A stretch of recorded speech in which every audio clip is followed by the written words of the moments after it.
my clock just turned, so we'll get going today. Thank you everyone for joining us. Really quick, I want to introduce myself. My name is Christina Cook, Director of Product Marketing here at PowerDMS by NeoGov. And the real star of the show today, I'm joined by Mike Schoen from the Assistant EMS Chief at the City of Schertz. Mike, will you go ahead and introduce yourself, give the audience a little bit of your background for us today? Good thing, like Christina said, actually we have two assistant chiefs here. I'm over the clinical side, which is all of our training, both continuing education and initial education, our community health MIH program, and of course our FTEP program. Other than that, I've been involved in EMS emergency services for 34 years. I did a little math earlier, it made me feel older than I am because I thought I was only like 32. I missed a couple of years, but that's in both private EMS, firefighter, paramedic, fire captain, and now the position I'm in now. Great. Well, thank you so much for joining us today, Mike. Real quick housekeeping. At any time, if you've got questions, please feel free to send them in the chat. We'll definitely have a Q&A at the end, but if it's relevant, we'll try to address it in the moment with you all. And yeah, a little bit about what we're going to cover today. Talk a little bit about Schertz EMS and their program, and how many trainees they have each year. What it looked like when they used paper before, and kind of the challenges they were facing, their process for going to a digital solution, and the benefits they've seen. We'll also play some videos so you can see what they're using today and get a little bit and see what their solution looks like. Yeah, let's dive in. Before we kind of get started, would love to poll the audience to see who here is kind of struggling with field training or their FTEP program. Curious if anyone's facing any of these challenges, not having visibility into your trainees' progress, digging around for paper when you need to find something, or you're spending a lot in overtime with your trainers filling out paperwork, or you're having trouble with timely DORs, potentially all of the above. Would love to hear today what the audience might be struggling with. We'll just give it a little bit more and then we'll see the results.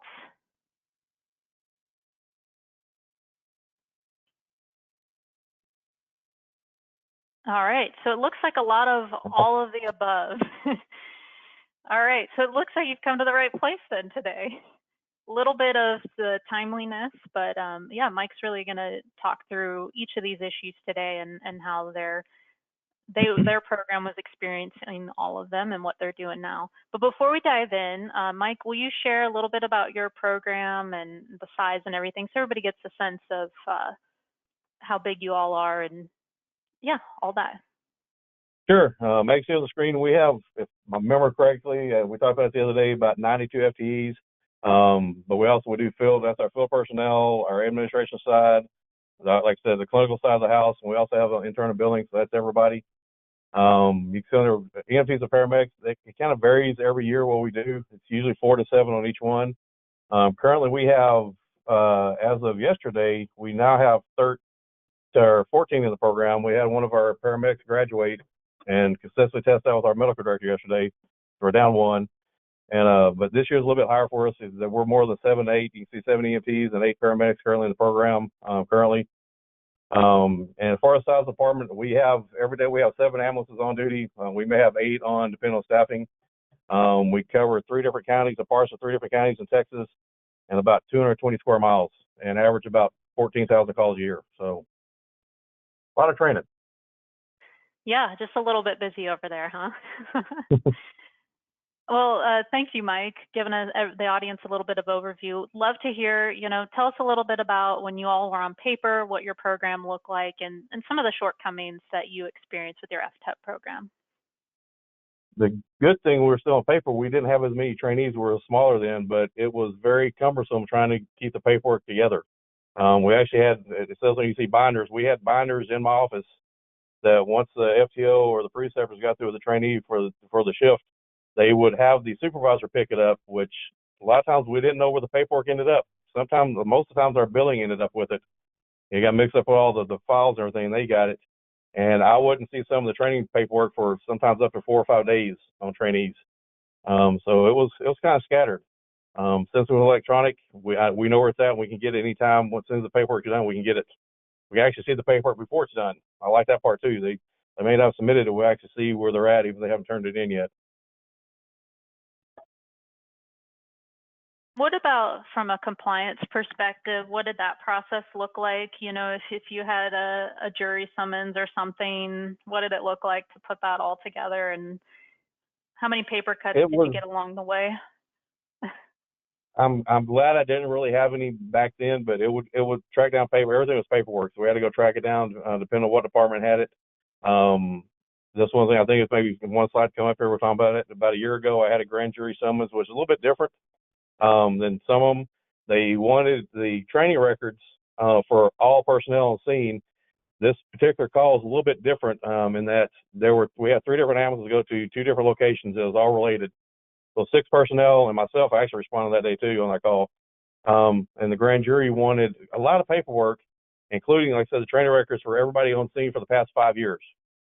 Of the 7 field personnel on scene, 5 of them had only been with the department less than 2 years.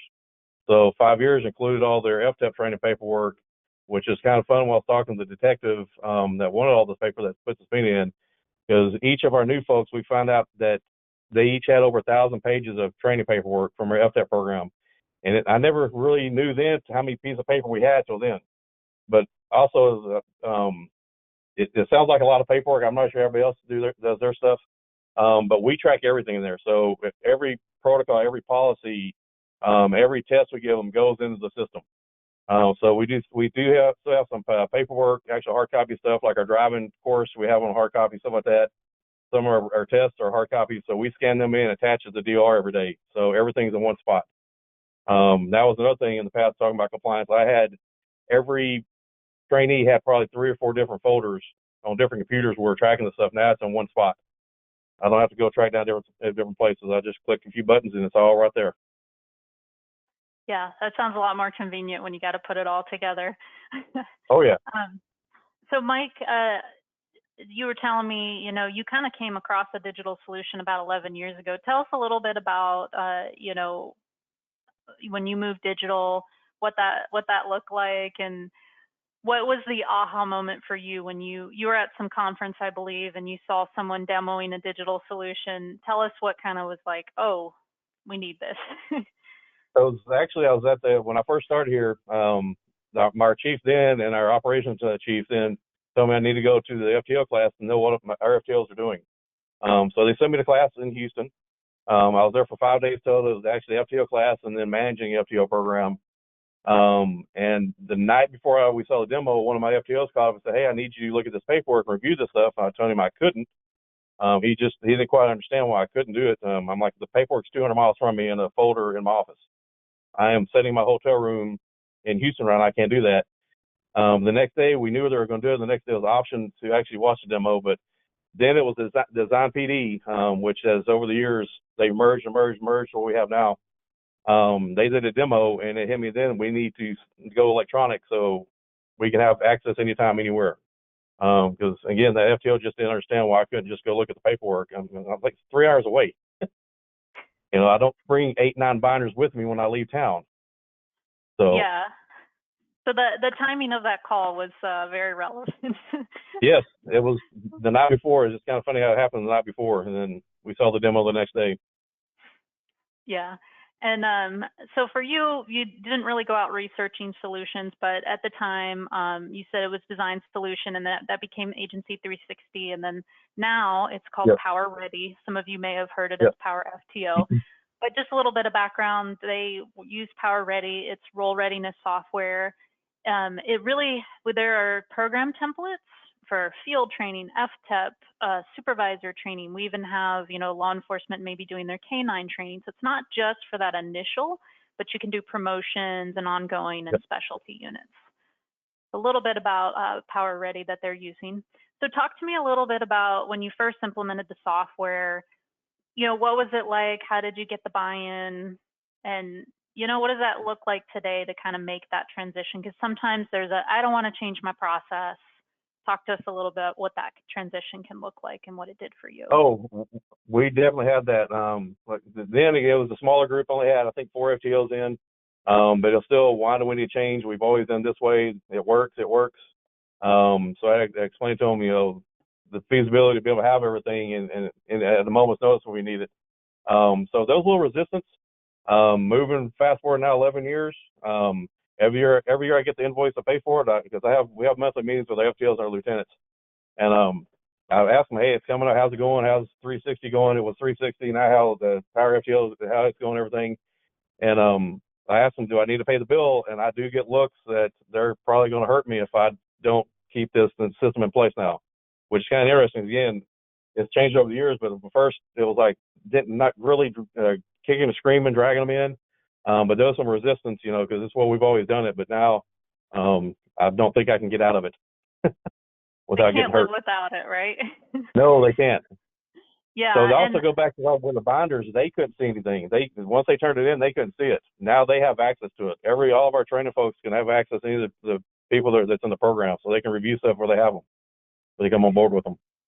Yeah, and one thing we talked about, and I've heard this in speaking with other customers, that you don't really have to necessarily change your process. You just change how you fill out the information. So yes, it's not like a huge change in actual process. It's just going from, maybe a Word doc or writing to just doing it in a digital format. That's exactly what we did. Our daily observation report looked the same as it did on paper. It's just electronic now.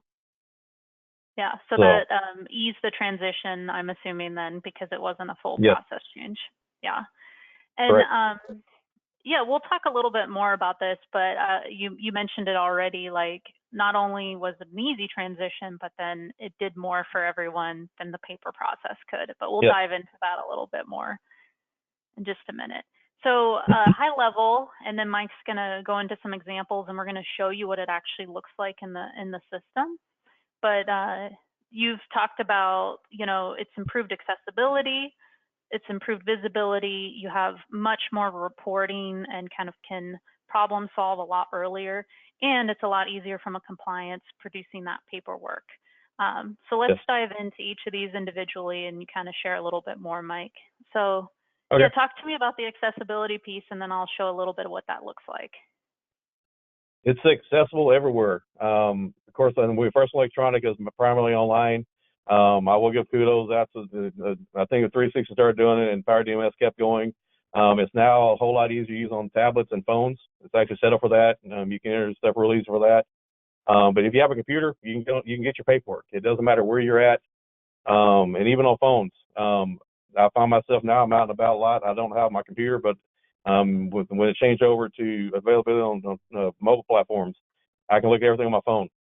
Format's a little bit different, but it's pretty much, it's about 80% the same you see on the computer. It's just set up for the phone. So you can get it anywhere now, which is very nice. Fantastic. Thanks, Mike. And I'll show a little bit real quick what it looks like from your trainer's perspective. It's going to take a minute to load, so I apologize, everyone. It's a little blurry, but I'll make sure you don't miss the highlights.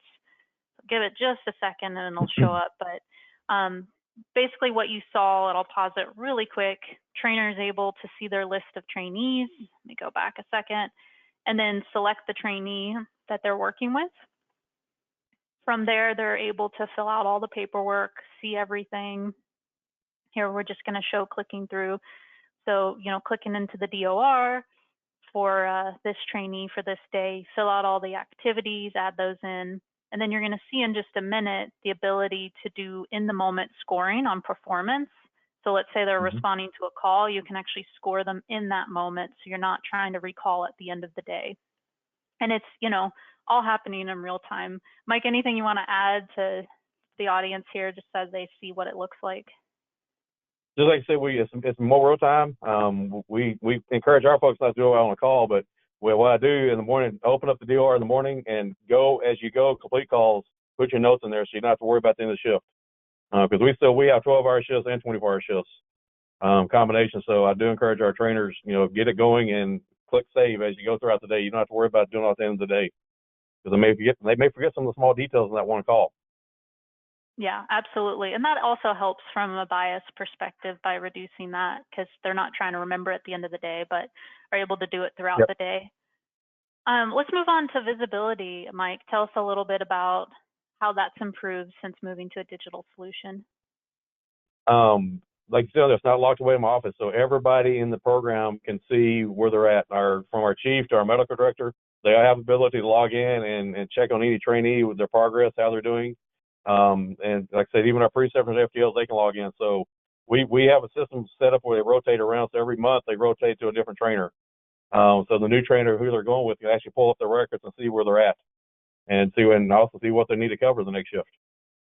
That's fantastic. So, and one thing I'm going to highlight in this quick little video, and I apologize, it'll take a minute to be clear. It won't be blurry the whole time. But there's a way that you can select a user. It could be like your chief and give them observe ability. So you can see here this user, I can give them a role in the system to just observe. And what I love about this, and what I've heard from a lot of our customers, is you're giving command staff visibility into your trainers and trainees, but they can't touch anything. They can't edit anything. And that allows to like bring that higher level observation, but then also make sure that nothing can get broken in the process or changed in the process. You have to turn stuff off. Yeah, and let's talk a little bit about reporting. I know this is something you really love about the system and have seen a lot of benefits from that. When we first went over, there wasn't reports, and truthfully, the DRs, I forgot to mention earlier, DRs from back with the paperwork, I would have to go back in and manually put them in to get my reports. This year, there's actually truly reports in there I'd never used. There's so many reports. I was looking there earlier, the biggest one to look at, the trainee performance categories. I can see what the trainee's doing. I like the fact that not only trainees, but our trainers, I can compare how they're scoring. And this has worked out well. We'll say I've been here 11 years. We've had a handful of people who didn't quite make it through the program. And this, come back, look at comparison. We'll sit down and talk to them and coach them everything and give them a chance to try to improve everything. And a lot of it, I'll sit there, I'll run a report. I'll blind it everything. They can't see other trainers or trainees. But I can report just a comparison. Somebody else in the same program started at the same time they did and see how they're progressing or not progressing. So it's great. I mean, like I said, in the past, I had to put it all manually, put it in and then run the report. Now I just go and click a couple of buttons and I have my report, which is very nice. I actually want to let the audience see that a minute. So a bunch of built-in reports, trainee, trainer reports, skills reports, performance reports. You can see here, we selected Patrick trainee. You're able to go in, run a report on, how trainee Patrick is doing in performance. And then you'll see in a minute after we look at that, the ability to select another trainee and compare. So this is exactly what Mike was just talking about. You'll be able to look at all of this in a report, and it provides like averages for you. So if you see here, there's that compare button, and we can pick another trainee and see how's Patrick doing compared to Tom. There's similar with trainers, right, Mike? And I remember you telling me a story. Some of your trainers have different mentoring styles, but you can show that, even if there's a different mentoring style, trainees are still getting to the same place they need to go. It's just happening a different way. The changes scores are consistent for each category. That's why I like looking at, make sure, because we have some a little bit harder, some are a little bit. In the past, I've had the the sergeant in the Army a little more strict, if you want to say that, and then we have one of our lieutenants now designed more or described more as the dad or the grandpa. So a little bit nicer score, but their numbers change. We can see that as they go with each person or everybody, that they're not too far off. They're not, one's given a 2, the other's given somebody a 5. They're going up. The process is staying consistent across the board, which I do like that too. Yeah, I love that. It's, different styles can get the same results and have the similar fairness like you're speaking to.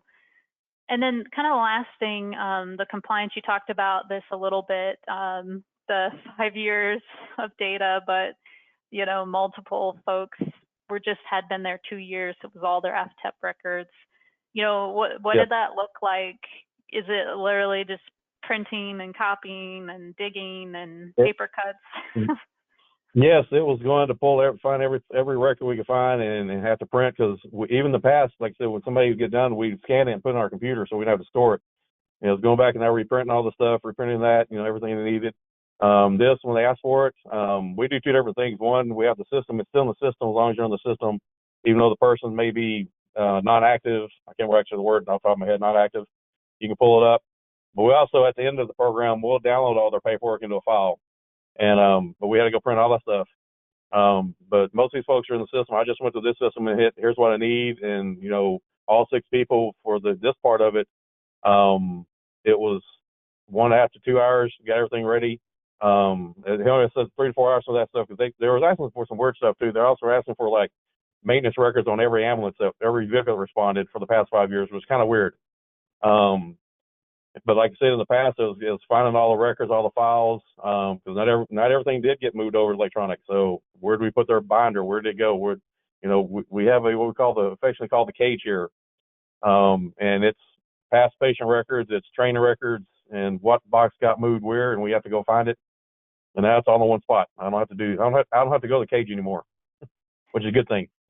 Yeah, it doesn't sound like the cage is where anyone wants to go. No. So just to demonstrate for everyone real quick, and again, I apologize, the beginning of these videos load a little slow. It's just hard streaming through. What you're seeing is you can search by a time period, and then you can select an employee. So in this case, you know, Patrick, we're showing a lot of examples with Patrick. It shows all of Patrick's records. You can select all and literally hit export to PDF or Excel. That's it. So pretty easy to like get those records out whenever you need them from a compliance perspective. And then they'll just download for you and you have it all in a folder that you can send over to wherever it needs to go. Mm-hmm. All right. So talk to me a little bit about Mike. What would you recommend to our audience today? You were sold pretty immediately and were able to move digital. What would you recommend to our audience, you know, and how they can make the case? You know, budgets are always a challenge, and getting buy-in from their leadership to invest, you know, getting off paper. The biggest one, I'll start with the biggest one. I know it's talking about time savings and everything is different here, but is the accessibility. I mean, that's the biggest thing that sold us for it.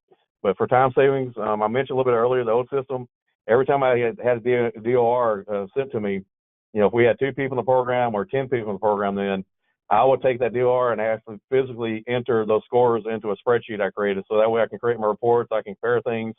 And I would probably spend a few hours every week just doing that, depending on how many people are in the system. Versus now, it's in the system. So I guess, you know, there's more time savings, money savings, and all that stuff because I was able to do other things. So that's on the time savings. That's a big thing on the time savings. I don't know how everybody else, what their jobs, what they do, everything, what they handle. For me to get a couple, 2 or 3 hours a week back was great. Of course, they created more work for me, but I was able to do other stuff too. Not just stuck on one task. Yeah, and talk about, you know, you've talked about it a lot. You just have reporting that you did not have before, right? It didn't exist, and you have a lot more objective data, right? Yes, we certainly do. Because everything, even then, I still had when I say move everything over from the DRs, I had to move the scores and any comments. I had to retype those out or type some of their. Here, it's all in one thing. I see the scores and the comments. If they need to make a comment for each category, it's right there. And depending on which report you run, you may see just the numbers or you may see a combination of both. So that's been a big plus. Again, I'm not sure if anybody else on the electronic program or if they're still doing manual. But the manual stuff, I really didn't have any reports unless I manually put stuff in and then ran them. And it was really hard comparing 2 different people.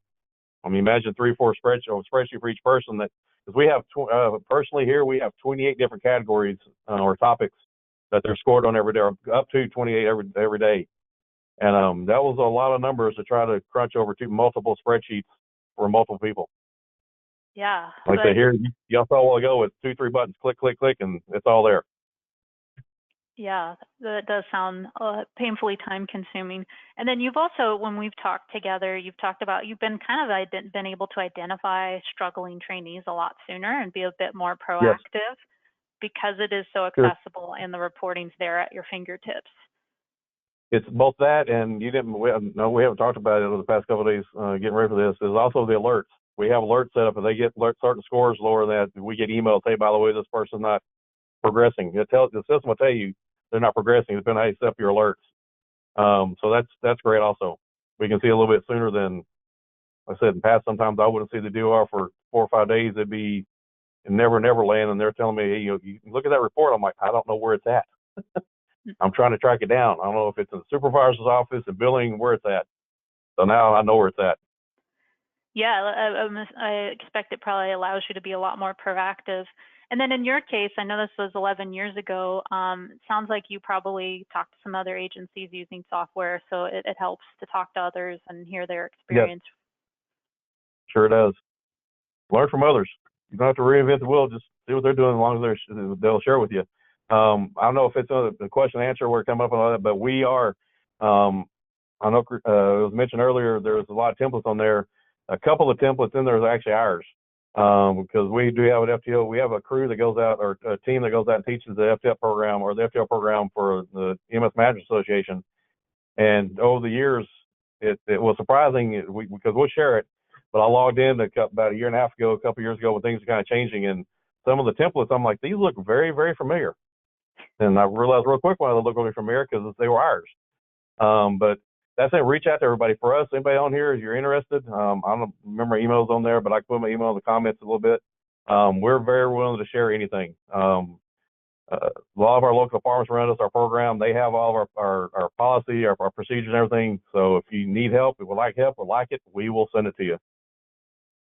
Yeah, I appreciate that, Mike. And just so everyone knows, we're constantly adding new templates, and they are definitely inspired by customers, and some of them are like official programs, like the San Jose or the NINA. But yeah, we're just always trying to offer more templates to our customers based on what they're doing. So again, no one wants to reinvent the wheel. It's always helpful when you can have a starting point. Absolutely. Well, I want to move into the Q&A time. And of course, Mike, thank you again for coming today, sharing your story with us. So we'll give everyone a few minutes to join in on the Q&A. But I have a quick question while we're waiting. What is your favorite feature of the software, and why, for the audience? Like, what's kind of the one surprising thing you like, and why is that? I have to go back to, well, I won't talk about accessibility, but the reports. I really do like the reports, because it's helped us. We've had a few people over the years not do well in the program, and not so much the program, just not do well, but we were able to really go back and show them tangible evidence. Here's what you look like. Here's where you're at. When we're talking about you're not progressing well, or you're not doing well, I do like that. I do love the reports. And it seems like y'all keep coming up with more and more reports. There's a lot on there. I remember we first started going, there was like 1 or 2, and now there's can't keep up with it. I do like that, and I also like the custom. Oh, sorry? I said probably more reports than you've had the time to use, I'm sure. But and also the customization. I did mention that earlier, customization. Our reports, or not reports, our DORs, our observation reports are ours. So everything in there is we set up. Our guidelines, what we call our SDGs, they're ours, where they can click on the button to see our SDG. So it's not just set by the system. You can create your own stuff. Everything there is our own policies and everything. I do like that also. Yeah, there's a lot of configurability, because I know some of the hesitations moving digital is, I've got to reinvent the wheel. I have to stick my process into an existing software. But PowerReady does have a lot of configurability for everyone. So you, again, can kind of just keep your current process, but just make it digital. I don't see any questions coming through. I guess you just answered them all, Mike. Probably not. I don't know if you want to drop your information, if you're willing to share that in the chat, if anyone wants to reach out and speak to Mike directly or ask any follow-up questions. So we'll give that a minute. So keep an eye out in the chat. Mike's going to share his email if y'all want to reach out. And thank you again, Mike. Appreciate you taking the time, and everyone that attended today. We'll be sure to send out the recording. And yeah, you can see Mike's email there, mshone@schertz.com. And again, final thank you. We appreciate y'all, and have a great day, Mike, and everyone else. And thank you again for joining. Thank you. All righty. Bye now.